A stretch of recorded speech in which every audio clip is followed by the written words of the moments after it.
Chers compagnons du Coran, bienvenue à toutes et à tous dans cet ultime épisode de l'atelier sous la protection de la sourate Al-Mulk. Par la grâce d'Allah subhanahu wa ta'ala, ça fait plus d'un mois que l'on travaille autour de l'étude de cette sourate. Nous l'avons comprise verset par verset. De cette compréhension, nous avons déduit une recommandation pratique principale en répondant à la question de ce que j'ai compris, qu'est-ce que je dois mettre en pratique. Ensuite, nous avons travaillé autour du concept du Tadabbur al-Qur'an, la méditation du Coran. Puis, nous avons proposé des idées de mise en pratique en ce qui concerne le délaissement, les choses à délaisser, que ce soit des mauvaises paroles, des mauvais comportements ou des mauvaises croyances, et des choses à développer en termes de bons comportements, bonnes paroles, nouvelles adorations, nouvelles bonnes habitudes. Tout ça, ça répond au but ultime de la révélation du Coran qui est la purification des âmes à travers sa mise en pratique. Aujourd'hui, j'ai voulu proposer un ultime épisode, un dernier épisode, pour revenir sur des points importants, notamment autour des mérites de cette sourate, parce que c'est des points sur lesquels je suis peut-être passé un peu rapidement, mais qui sont très importants. Et je vais en profiter également pour répondre à certaines questions, des questions légitimes qui m'ont été posées et qui sont revenues plusieurs fois. Et je suis sûr que beaucoup d'entre vous se posent ces questions autour de la sourate Al-Mulk. Avant de commencer, je voudrais remercier Allah subhanahu wa ta'ala qui nous a permis de mettre en place cet atelier et qui nous a permis de compléter cet atelier. On lui demande de rendre profitable cet atelier qui sera disponible tout le temps sur YouTube et sur les plateformes de podcast, et on lui demande de le rendre bénéfique à un plus grand nombre de musulmans. Donc n'hésitez pas à le partager, c'est vraiment quelque chose qui a été profitable et qu'il sera par la grâce d'Allah subhanahu wa ta'ala. Et je tenais également à vous remercier pour votre sérieux, pour votre régularité, pour vos efforts, pour vos encouragements, et je demande à Allah subhanahu wa ta'ala de nous compter parmi les compagnons de la sourate Al-Mulk. Bismillah walhamdulillah wassalatu wassalamu ala rasulillah amma ba'd. On rappelle une chose importante, c'est que nous avons des devoirs envers Al-Qur'an Al-Karim. Pour devenir un compagnon du Coran, dans le vrai sens du terme, nous devons répondre à ces devoirs. Et ces devoirs concernent aussi bien les mots du Coran. Quand je parle des mots du Coran, on va parler de récitation et lecture. C'est réciter le Qur'an al-Karim ou le lire plusieurs fois jusqu'à ce que ses sens pénètrent nos cœurs, jusqu'à ce qu'on ressente un bien-être dans nos cœurs. Ensuite, il y a l'écoute multiple, pareil, jusqu'à ce que cette écoute pénètre notre cœur, qu'on ressente quelque chose, un apaisement dans nos cœurs. Ensuite, il y a le tajwid, c'est-à-dire réciter cette sourate avec le tajwid. Et pour ça, pas la peine de prendre des cours de tajwid. Celui qui veut prendre des cours de tajwid, qu'il le fasse. Mais celui qui n'a pas le temps ou celui qui trouve ça difficile ou autre, ce qui est voulu par cette étape de tajwid, c'est réciter la sourate sans faute de tajwid, sans faute apparente de tajwid. Et pour ça, on peut se faire corriger soit par un professeur, soit par un proche qui s'y connaît dans les règles de tajwid, afin d'avoir une récitation saine. Et ensuite, on a l'étape de la mémorisation, mais dans la méthodologie devient un compagnon du Coran.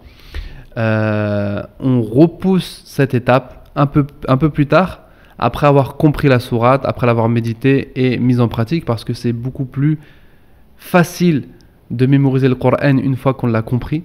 C'est beaucoup plus rapide et c'est beaucoup plus solide. Notre mémorisation elle sera beaucoup plus solide. Donc voici les devoirs du musulman envers les mots du Coran.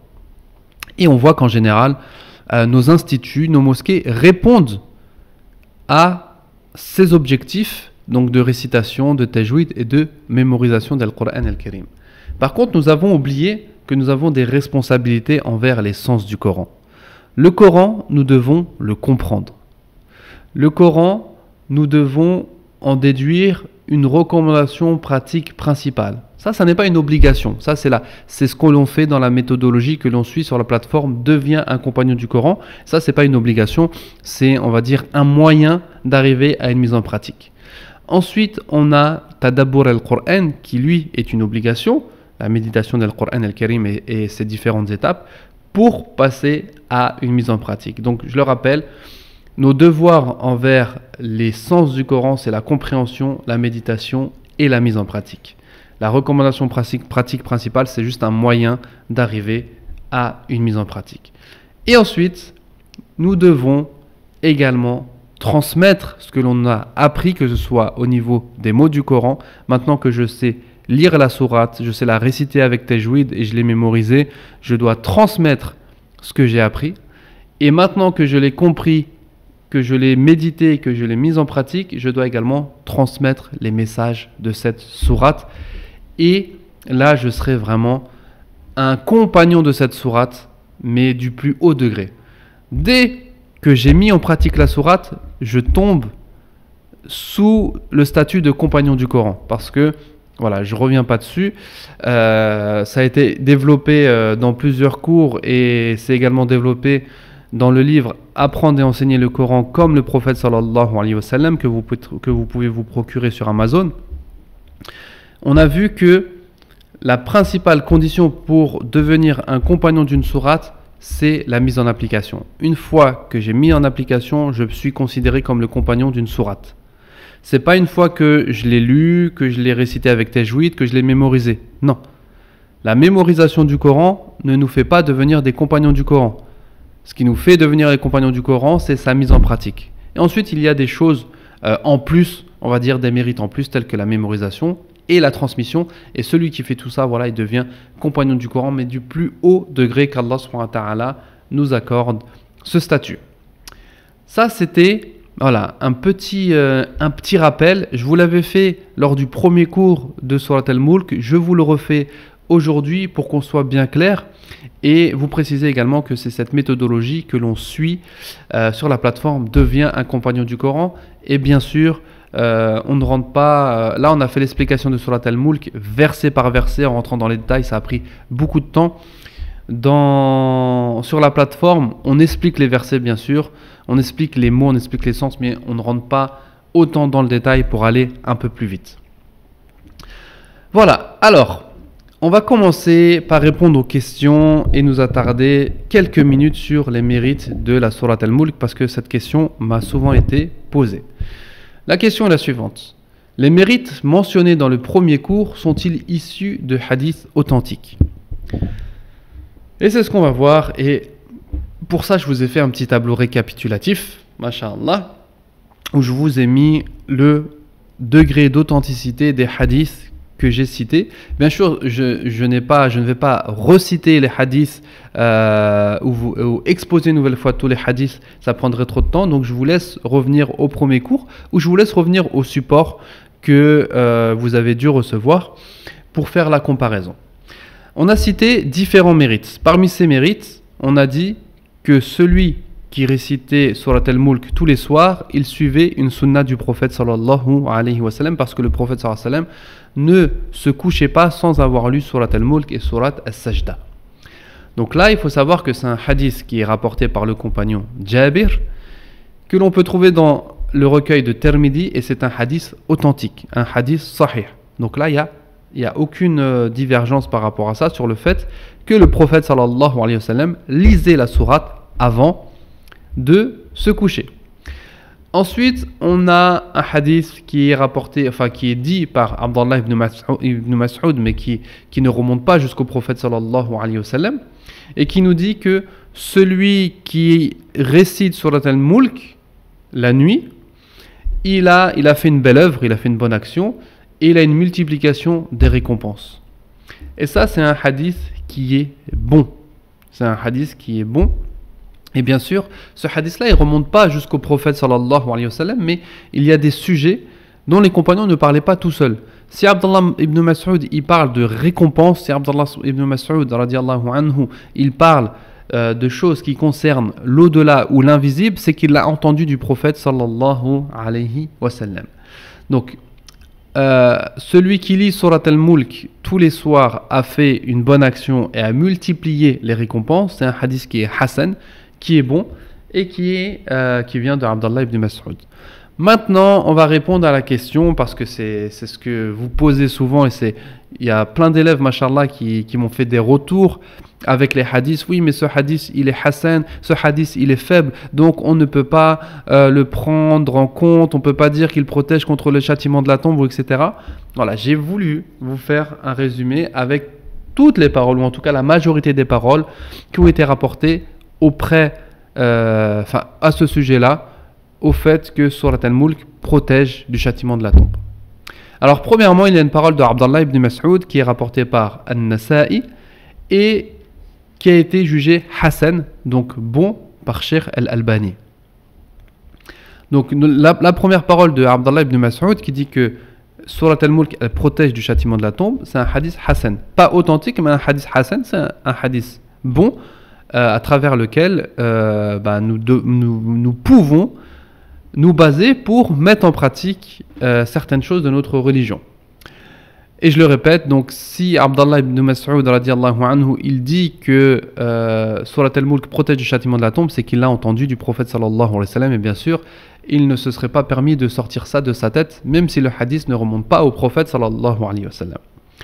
Ensuite, on a un autre hadith, mais là qui remonte jusqu'au prophète sallallahu alayhi wa sallam et qui est rapporté par Abdallah ibn Mas'ud, qui a été authentifié par Al-Hakim et Cheikh Al-Albani. Donc on a un hadith authentique.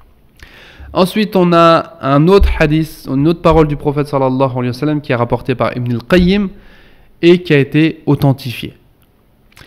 On a une autre parole de Abdallah ibn Mas'ud qui a été authentifiée par Cheikh Al-Albani et Cheikh Al-Arnaout. Et on a une parole du prophète sallallahu alayhi wa sallam qui a été rapportée par Abdallah ibn Abbas radiyallahu anhuma et qui lui est un hadith faible. Pour résumer, on a 1, 2, 3, 4, 5 paroles, qu'elles soient des compagnons ou du prophète sallallahu alayhi wa sallam. On a un hadith faible, on a un hadith bon et on en a 3 authentiques. Ce qui nous montre que le fait que Surat al-Mulk protège du châtiment de la tombe est quelque chose d'authentique, quelque chose qui a été vérifié, que ce soit par la parole des compagnons ou même par des hadiths remontant directement au prophète sallallahu alayhi wa sallam, et c'est quelque chose qu'il faut appliquer pour ne pas avoir de regrets. Donc il y a un seul hadith faible et beaucoup de gens rapportent ce hadith faible. Ils disent oui, mais le hadith qui parle du châtiment de la tombe rapporté par Abdallah ibn Abbas c'est un hadith faible. Oui, mais regardez les autres hadiths qui sont rapportés à ce sujet-là. Et regardez les paroles d'Abdallah ibn Mas'ud qui sont rapportées à ce sujet-là. Ces paroles sont authentiques ou elles sont jugées bonnes par les muhaddithin, les savants du hadith. Donc oui, Surat al-Mulk, elle protège du châtiment de la tombe. Il faut en avoir la ferme conviction et il faut prendre l'habitude de lire Surat al-Mulk. Et bien sûr, quand on parle de lecture, on parle de lecture avec compréhension, méditation et qui va nous amener à une mise en pratique. On parle de tilawa et je le répète, tilawatul Qur'an, c'est la récitation du Coran en ayant l'intention de le mettre en pratique. On a un autre mérite qui est que Surat al-Mulk intercède pour le pardon. C'est-à-dire que le jour du jugement, Surat al-Mulk, elle va intercéder auprès d'Allah subhanahu wa ta'ala pour qu'il pardonne le compagnon de Surat al-Mulk. Et ça, c'est un hadith qui est jugé bon par Cheikh Al-Albani. Ensuite, on a pareil, en fait, Surat al-Mulk, elle va intercéder pour 3 choses. Elle va intercéder pour le pardon, elle va intercéder pour faire entrer le musulman au paradis, et elle va intercéder envers les musulmans qui sont en enfer pour pouvoir le faire entrer au paradis, pour le faire sortir de l'enfer et le faire entrer au paradis. Et tous les hadiths qui sont mentionnés par rapport à ça sont des hadiths bons, donc des hadiths que l'on doit considérer. Tous les mérites que l'on a cités sont donc à prendre en compte et sont donc à ne pas négliger. Surat al-Mulk, elle nous protège du châtiment de l'enfer. Surat al-Mulk, elle intercède pour nous, pour notre pardon, pour notre entrée au paradis et pour ceux qui rentrent en enfer, pour notre sortie de l'enfer. Est-ce que vous avez déjà vu une sourate qui englobe tous ces mérites? Est-ce que vous avez déjà Est-ce que vous pensez connaître quelqu'un de raisonnable, d'aqil, qui va négliger tous ces bienfaits? Tout ce que l'on cherche, nous, c'est d'être protégé du châtiment de la tombe et d'être protégé du châtiment de l'enfer. Surat al-Mulk répond à ces besoins-là. Subhanallah.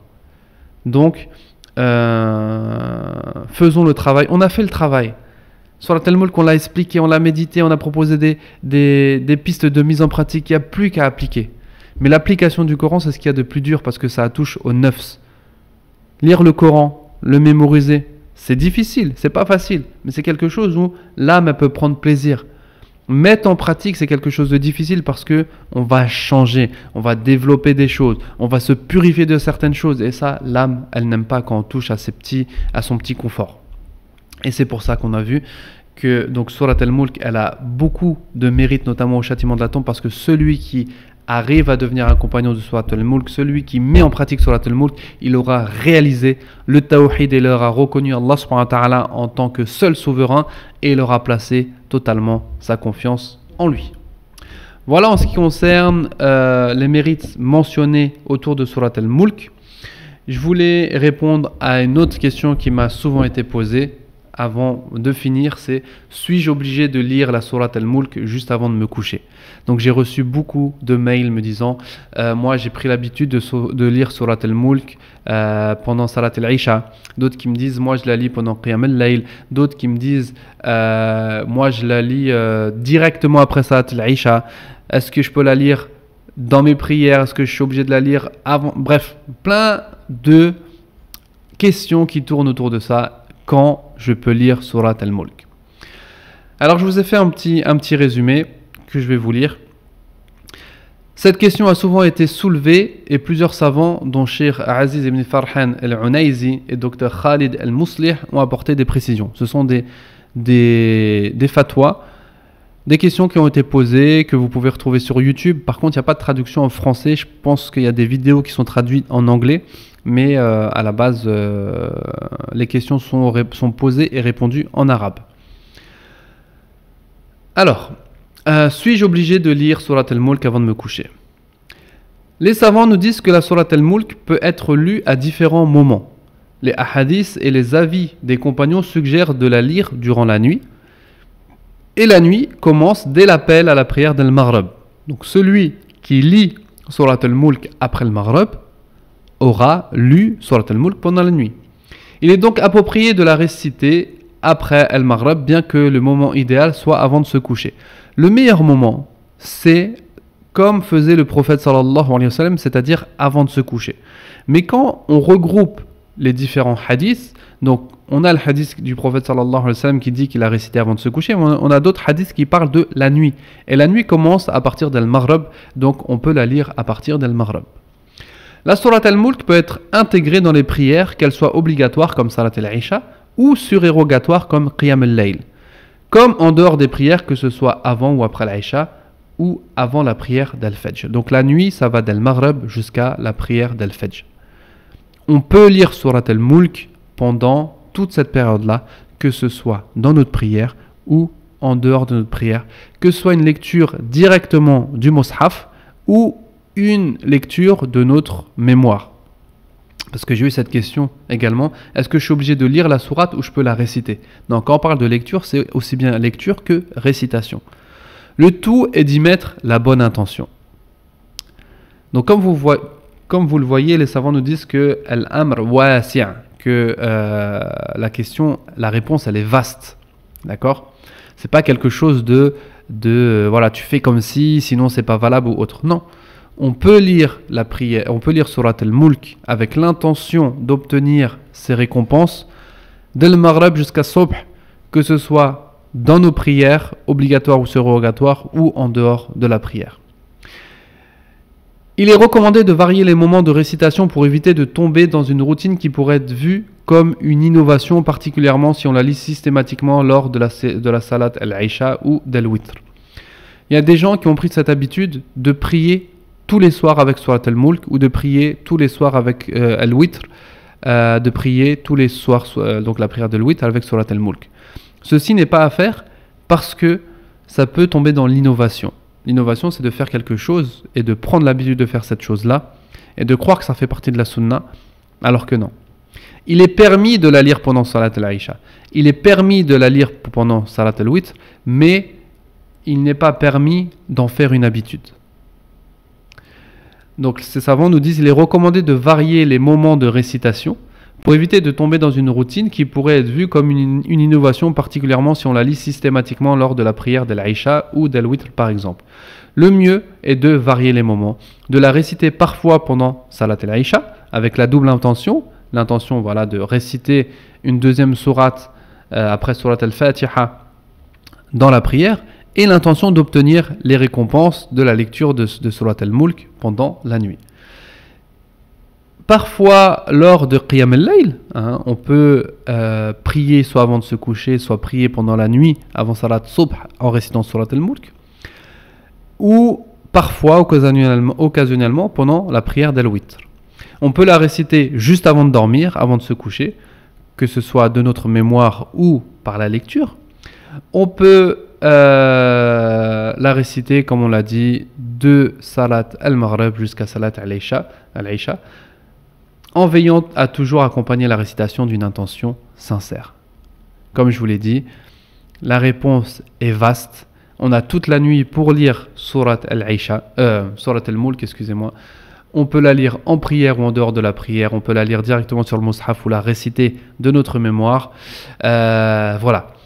Ce qui est important, c'est de mettre l'intention de la lire pour suivre la sunna du prophète sallallahu alayhi wa sallam, de la lire pour obtenir la récompense et les mérites que l'on a cités précédemment, et la lire en se rappelant des sens de cette sourate.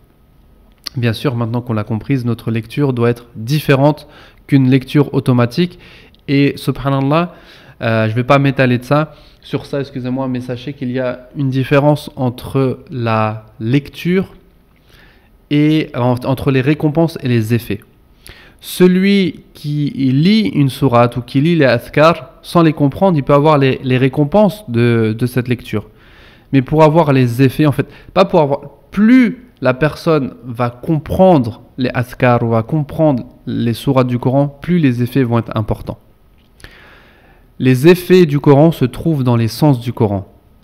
Les récompenses du Coran se trouvent dans les mots du Coran, et les effets du Coran et des adhkar se trouvent dans les sens du Coran, compréhension, méditation et mise en pratique. Voilà, je vais m'arrêter là pour ne pas faire trop long. J'espère vraiment vous avoir été profitable autour de cet atelier de Surat al-Mulk. Pour ceux qui veulent poursuivre avec nous l'étude du Coran selon cette méthodologie, avec la compréhension, méditation et mise en pratique, qu'ils nous rejoignent sur la plateforme Deviens un compagnon du Coran. C'est vraiment magnifique ce qu'on fait dessus, et les élèves, machallah, ils font un travail sérieux. On a un groupe Telegram dans lequel on échange et on essaye de se motiver. Alhamdulillahi Rabbil Alamin, j'espère vous compter parmi les futurs élèves. Et voilà, à partir de la semaine prochaine, on commence une nouvelle série de podcasts qui va être différente. Ce ne sera pas à l'étude d'une sourate, ça va pas être, mais ça va être autant, voire même plus intéressant, Inch'Allah, et profitable pour la communauté musulmane francophone. Je vous remercie vraiment pour avoir suivi cet atelier. Je remercie Allah subhanahu wa ta'ala, et j'espère pouvoir partager au maximum et le plus longtemps possible ces podcasts avec vous. N'hésitez pas à laisser une note, à laisser un commentaire pour donner de la visibilité, que ce soit sur les plateformes de podcast ou sous la vidéo YouTube. Wallahu ta'ala a'la wa a'lam. Subhanaka Allahumma wa bihamdik, ashhadu an la ilaha illa anta, astaghfiruka wa atubu ilayk. Barakallahu fikum, wassalamu alaikum wa rahmatullahi wa barakatuh.